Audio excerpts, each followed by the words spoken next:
This was the very first time ever where somebody could legitimately play an interactive cartoon. It was hand-drawn art, it was an interactive cartoon. Our goal really was to do justice to the movie, which was a huge hit at the time. We could use everything that's good about the movie. Yes. There was no restrictions. Allow us to work in directly with the movie studio rather than through a game publisher. The biggest challenge was just being true to the art style and keeping everything on model and making sure that it looked, that it was up to the standards that we all knew to be Disney standards. Wow!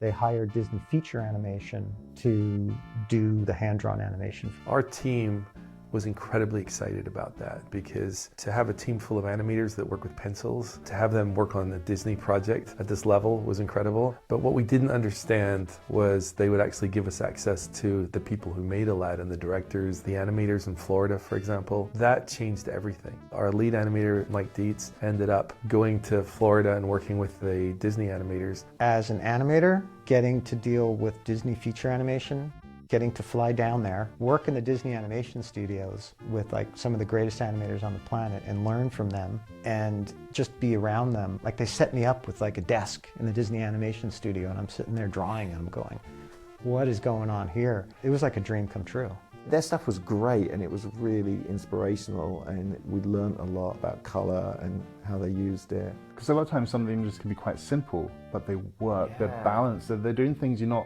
really seeing, you know, but they're communicating to you and they're just very, very talented. You can tell you're dealing with very, very talented artists, so it's nervous. It was pretty unfair for the rest of the industry, right? It's like, you know, if you're an animator and we've got Disney feature animation on our team.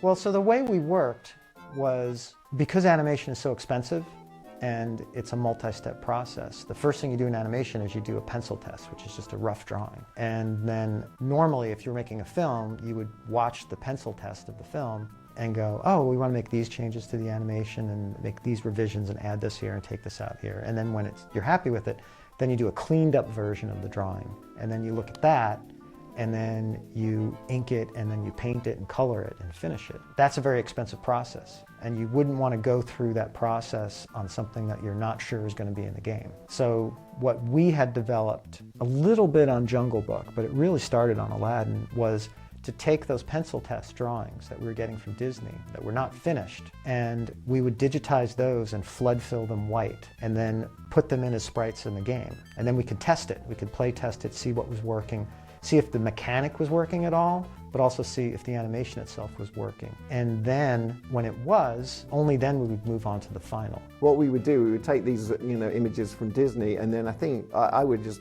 paint it without thinking too much about the tiles and breaking it down. So I'd paint the bigger shapes and then after that I would try and figure out, now how do I make this into a tile set and how do I make it efficient so we can actually fit it in the memory of the game. And then once you got it to that, then you'd have to go in and clean it up, and then sometimes it was still kind of crunchy, and then there was a whole process of going in and touching up the stuff that wasn't looking real great. That was just a frame-by-frame manual process that was really difficult because you had to have someone who had a sensitivity towards both animation and pixel art so that they could touch up what was there without like drawing over it and losing the sub-pixel movement. For me personally, the biggest challenge was educating the feature film animators who were used to animate at 24 frames per second and having as many frames as they needed to and like no restrictions.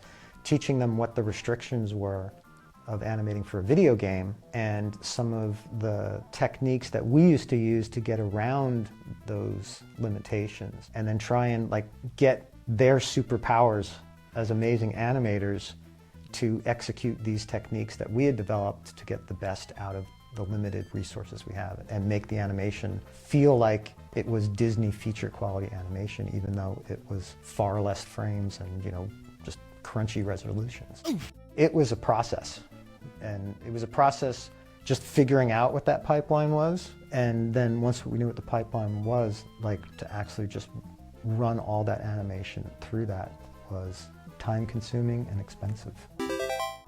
what's so impressive is the fact that with the limited palette that was on the Genesis, we were still able, I felt, to sort of faithfully reproduce what the animated movie had, the colors and the look and the feel of the artwork. And then that came down to the fact that we did have really good source reference material from Disney. We had big printed out frames of the movie right the way through the movie, so we had a lot of reference, which was something quite unique. Up to that point, we didn't have a lot of reference for games. When you looked at games back then, everything looked kind of angular.